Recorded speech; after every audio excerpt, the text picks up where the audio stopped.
Shalom and welcome to Jerusalem Studio. The United States, under the Trump administration, is elevating its efforts to reignite a long-stalled process aimed at resolving the decades-old conflict between Israel and the Palestinians. To further discuss these attempts, I'm joined here in the studio by Colonel in Reserve Gilad Sher, who is a senior research fellow at the Institute for National Security Studies. Welcome. I'd like also to welcome our TV7 analyst, Mr. Amir Oren, and Colonel in Reserve Miri Eisin, who is an expert on Israeli public image and security at IDC Herzliyah. Welcome. Mr. Oren, give us a better understanding of the current chain of affairs. Ostensibly, we have two partners here, Israel and the Palestinian Authority headed by Mahmoud Abbas, Abu Mazen. But as of late, because of the reconciliation efforts between the PA and Hamas is also back in the picture. And the other day, we had Jason Greenblatt, President Trump's emissary, publishing the administration's conditions for Hamas joining the process. And lo and behold, these are the very same conditions that the old quartet has announced some 12 years ago. That is no violence, recognition of Israel, and the acceptance of prior agreements, including or especially the Oslo Agreement, which means that we are still in the same place. Hamas is blocking the Palestinian Authority from making any meaningful concessions, with Israel yet to come out with any initiative which could break the impasse. Colonel Sher, you have been a top Israeli negotiator in the past when it came to the Israeli-Palestinian process toward peace, which didn't yet result in that aspired solution. Nevertheless, you do know what happens behind the scenes in those kind of situations. Currently, both the Trump administration and all sides involved are quite silent in regard to those kind of decision-making or where the winds are taking them. Give us a little bit of an understanding. What is actually going currently through the minds of the different actors? Not too much, I'm afraid, because the direction is not clear. Even the two-state for two-people solution is not on the table as of now.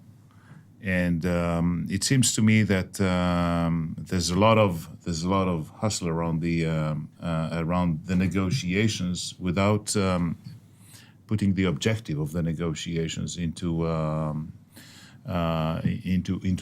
test, actually. And it seems to me that there's a lack of understanding that the bilateral track cannot be mutually exclusive.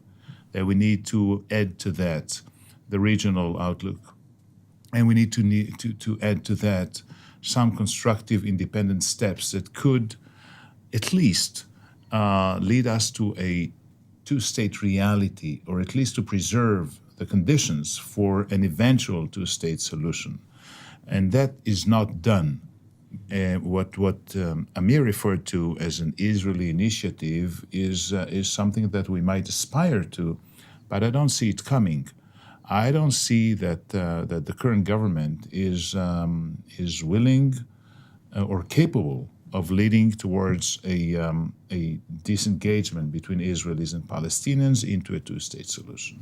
Colonel Eisin, when we're talking about a regional effort, as Colonel Sher has pointed to, the Trump administration, President Donald Trump, has cited that he is interested in a larger and broader agreement that would normalize relations between Israel and the Arab countries. And within that constellation, of course, the Palestinians also take a big and significant role. We could see in recent weeks also the Egyptians, as well as the Saudis, Jordanians, and so on, taking a more active role rather than passively sitting and criticizing the process, actually looking to, as we can also see the example now with the unity deal that was brokered by Cairo, taking something into consideration of trying to bring about a reality that would set the foundations to restarting such a process. Do you believe that everybody is ready to move forward, maybe a more optimistic view than Colonel Sher just stated? It depends who you ask. I think that everybody would be willing to move forward. I'm not sure that they're going in the same direction that we define as forward. I think that Egypt wants to make sure that Hamas doesn't make problems for Egypt, so that they want to do something with Hamas that has to do with Egypt at all, not necessarily with the Palestinians. Amir before mentioned the Palestinian Authority, but I'm actually noting the aspect of the PLO coming alive. The fact that right now we're talking about Hamas joining the PLO in the broader sense of those who represent all of the Palestinian people and not just the Palestinians who live in the West Bank and in the Gaza Strip. You talk about the West Bank, you're bringing in Jordan, Saudi, the little hidden ones behind. When I look at it overall, I think that my biggest challenge is that there is no happily ever after.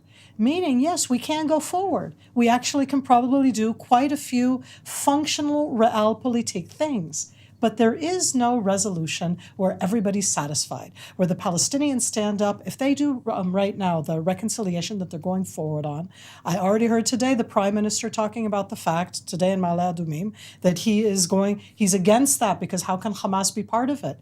But if the Palestinians of the West Bank and the Gaza Strip don't have reconciliation, they cannot move forward. Mm-hmm. So it's like it's a very harsh reality in that sense. The push of Egypt being involved, I see as one of the real positive aspects of what's been happening lately. The Palestinians can't do it alone. Absolutely, Mr. Oren. When we're talking about the current chain of affairs, we kind of see Israel looking and really stating what it has been stating for quite some time. Israel is not seeing the Palestinian leadership as a true partner for peace at this moment, something that President Mahmoud Abbas has declared on several occasions will have to lead to a unity government, something of reconciliation between Fatah and Hamas. Nevertheless, when this happens, suddenly it's not good enough. What can be done in order to avoid that situation? When you say Israel is or Israel isn't, you mean the political leadership. Well, the elected officials. Well, they represent Israel. Yes, of course, and they have domestic audiences. They have political considerations. Of course, it's their right to announce their policies and denounce the Palestinian policies. However, when you go down one echelon to the professional level, and the professionals who deal with the Palestinians in Israel come from the coordinator for the territories office, from the Shabak, Internal Security Agency, and from military intelligence as well as from Central Command. They are all of the same mind. First of all, that Mahmoud Abbas is now on his last legs. And that means that he is bolder than ever, not the other way around, because he wants to leave a legacy of some kind. And this legacy could be in the internal Palestinian arena or vis-a-vis Israel. Another point that they are making is that the Palestinian community at large is unified only in one dimension, and that is the economic one. They want better life, they want better conditions, be it in Gaza or in the West Bank, even though the political horizon looks differently to each of them. That means that for the time being, until the Abbas succession fight is over, we are not in practice going to see any movement forward, whatever the definition of forward is, because no one is going to be authorized on behalf of the Palestinians to put forward their ideas, even if Israel does come up with something which is more than prior conditions. And up to now, all we heard from this government are prior conditions to entering the negotiations. And earlier, Gilad talked about issues on the table. There is no table yet. Right. We have yet to go to the carpenter to build the table. Nevertheless, the Palestinians have been quite active in trying to establish recognition of a viable Palestinian state, or kind of taking the final solution already to the current reality, in which they have now become a state member of Interpol, of the IAEA, of various organizations. with the international community quite accepting them as a member of the League of Nations, whether they are considered as an observer state in the United Nations or not. Does Israel see those things as something that should give them some kind of a boost to try and resolve the issue before it is dictated by the international community's perception of the reality? Well, I'm not sure that Israel is very concerned with that, with this kind of combined warfare in the legal tribunals, in the diplomacy arena, and in the international within the international community.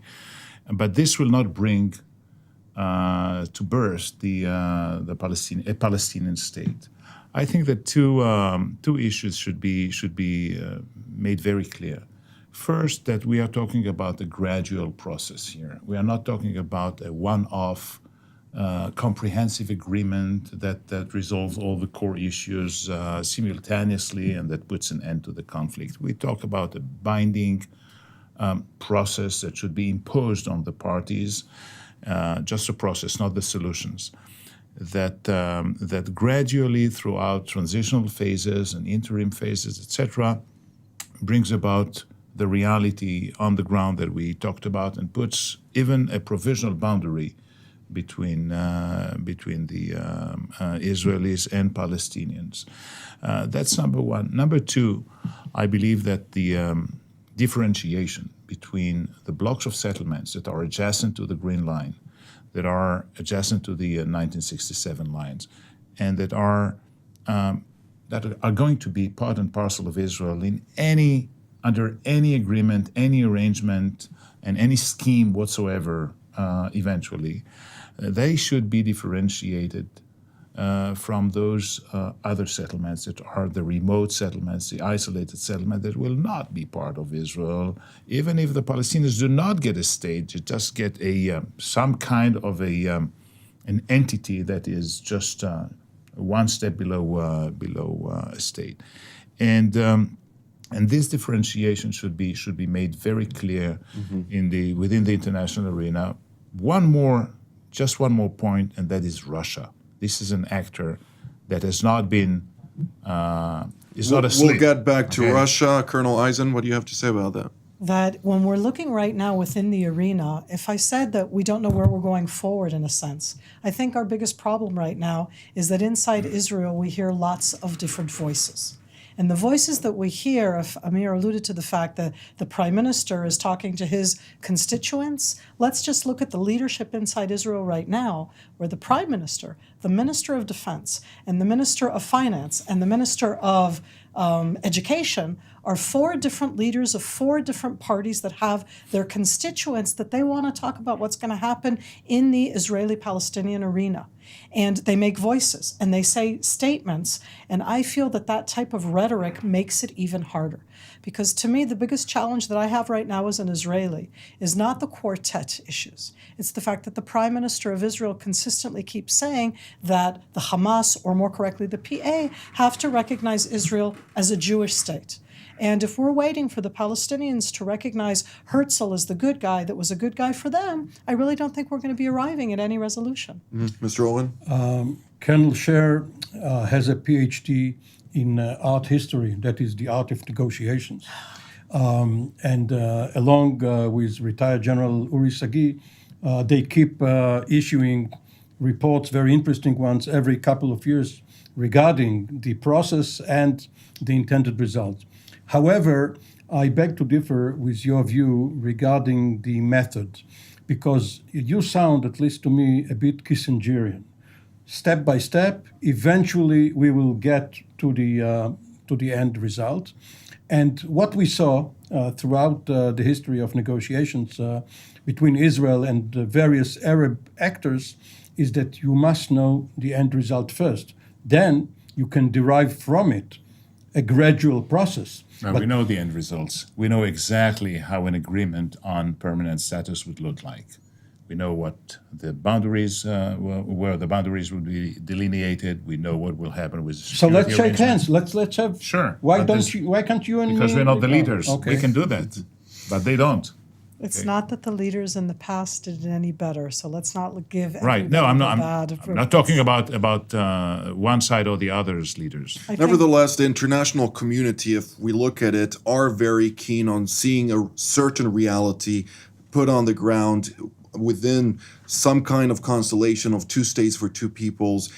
And both sides, even though are keen to see such a reality, not in the full extent of what you would define as the political majority, but there are a majority within the country on both sides of the aisle that do have some kind of aspiration of seeing some kind of separation between the two countries. Colonel Sher, when we're looking at this reality, is there a way for the international community to actually come and dictate a process, as you mentioned, but still refrain from bringing about an solution, which would pretty much contradict what Mr. Oren just stated? A process, yes. I believe that the process could be imposed on the parties. The process that would be binding, would be gradual, would be clear and continuous. Because when you talk about the past negotiations, we talk about 2.5 decades of peacemaking. But if you zoom into those negotiations and into this period, what you find out is that at the very most, we had maybe 2.5 years of negotiating permanent status issues, which are the core issues, the core contentious issues between Israelis and Palestinians. And I believe that a process that would make the negotiations imperative for the parties and would be led by the quartet, led by the United States and of course Russia today. I would think that this complemented by constructive steps on the ground could bring a better reality and a better future for an eventual two-state solution. Colonel Eisin? I feel that Mr. Sher is bringing in perhaps both a perspective, not just an idea. Right. And in that sense, I think that the issue even of the words in this perspective is very challenging, because you talk very clearly about arriving at a resolution. But there's a big difference between arriving at a resolution and the term of what people understand when you say peacemaking. Right. There's like this expectation with peacemaking is that we all get along, it's all over, you resolve everything in a way where everybody is also happy. But there is no such resolution. And to me, I think that the biggest challenge right now is to teach generations of people that the hope for a resolution is a strong, important hope, but that doesn't mean that afterwards everything is going to be perfect, Right. that everything is going to be peaceful. Mr. Oren? The lesson from Egypt and Jordan is that what Boutros Ghali called peace is the prevalent norm. There is non-belligerence. Israel has been able to cut its defense budget and the burden on reserve soldiers and officers such as Colonel Sher and Colonel Eisen. But there is no love lost between Israelis per se and Egyptians and Jordanians. Nevertheless, it's an important asset. With the Palestinians who live amongst us and Israelis live amongst them, it's even more difficult because there will not be any real separation. There will not be any border. Also, another important issue, the proverbial elephant in the room, elephant being the symbol of the Republican Party in the United States, President Trump. Up to now, after 9 months in office, almost, he has been in a listening mode. We know that he is gathering facts and insights in order to present some plan. If he does go ahead with such a plan, even though he has a lot on his plate, Iran, North Korea, what have you, Prime Minister Netanyahu will not be in a position to reject it out of hand, the way some of his predecessors did, such as Prime Minister Begin during the Reagan plan in 1982. Which brings me to the point, as long as the stalled negotiations continue to be stalled, it seems like both sides are trying in some kind of arms, whether it be, in some kind of race, or you can set an analogy from an arms race. It is a race in order to set facts on the ground, whether it Right. be on the matter of international recognition, in various institutions on the one hand, and settlements and different outposts on the other. How is the world actually dealing with this race, which is actually elevating the number of challenges that is progressing? It is not dealing with it. What happens is that there are trends that are irreversible. The trends of settling without any limitations and restrictions in the depths of the Palestinian to-be area that would be designated for a Palestinian state eventually. And at the same time, the international warfare, diplomatic warfare, is going to get into some in some level of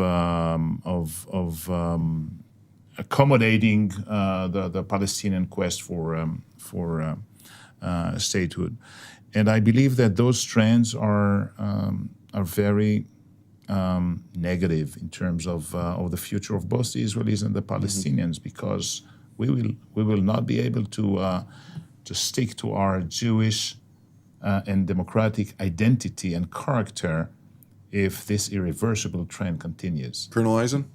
It's interesting to think of the next generation. I'm looking at the three of us without you. We're way beyond the 50s. There's a big watershed line here when it comes to age on these issue of perceptions. Overwhelmingly, the leadership worldwide is of an age that's still looking at in terms that we've been talking about here. But when I look at some of the pictures and at the future is looking very different in that sense of how people are going to perceive both Israel, what Israel is as a state, how we perceive ourselves. I'm actually worried right now by the even 30-year-olds inside Israel who don't live in the settlements, but for them, they hear in the morning the traffic report that takes into account the roads that are coming into the city of Jerusalem as run-of-the-mill roads, and they're not even aware of the fact that it's an Area C. Sure. Go and ask the average Israeli. They don't go there, but they don't really know what it means. They don't understand the status of Area C or B or A. It's like and there's this big gap inside Israeli society. So you want to step outside. I think that the gap is both here in Israeli society, not just in the way the international community look at us. And it's not that I'm expecting a oneness within Israeli society, but right now that debate has become similar to what Amir said about the elephant in the room, in the sense that it's become a much more extreme debate between sides. It's like you're either a liberal or you're a conservative. What happened to that silent majority? Where do we stand? And that's true both outside and in. Mr. Oren, I'd like to bring Russia into the picture. As we are bringing Russia into the picture, I'd like also to refer to what Miri said. And she talked about traffic reports. Traffic congestion aside, life in Israel, day-to-day life, is very good, even fantastic. The quality of life here is excellent. This is why many people cannot project into the future and see how the negative trends coalesce in a way which will imperil Israel. It's like climate change. If you look around, the sun is in the sky. What's going to happen? You don't have ice melting in your backyard. Now, Russia, because it is not sentimental in its approach to Israel or to the Palestinians. In 1948-49, it was for Israel. 6 years later, it sold arms to Egypt against Israel. It can sway back and forth. Russia is part of the quartet. If Russia uses its weight along with the United States under Trump, it can have an impact. Colonel Sher? I agree. I believe that Putin is going to be an actor within the quartet much stronger than we knew before. The interests of Russia are clear in the around us in the Middle East, and I believe that they also have a stake in the within the Palestinian trends currently for reconciliation, etc. But I see long odds for Hamas to be decommissioning its arms before anything happens in the international arena that would give them comfort for that. Colonel Eisen? I'll remind us all that for Israelis, 1 in 6 Israelis' native tongue is Russian. So when we talk about Russia, it's not just about Egypt or the Russia there, it's also about Israelis who aren't necessarily Russian, but that's part of their background. I'm not holding my breath, but time also does something. And the fact that Hamas came to Fatah, the fact that Hamas wants a reconciliation, to me, that does show its weakness. And I want to put in that sense that hope of realpolitik, not an optimistic one, that we can be with realpolitik. If the Gaza Strip is not part of the PA, nobody can go forward anywhere. So let's hope that at least in this point of weakness for Hamas, we can see something that could be beneficial. Well, we're drawing, please, one last comment. There are two trends which Israel, if it has creative, innovative leadership, can exploit.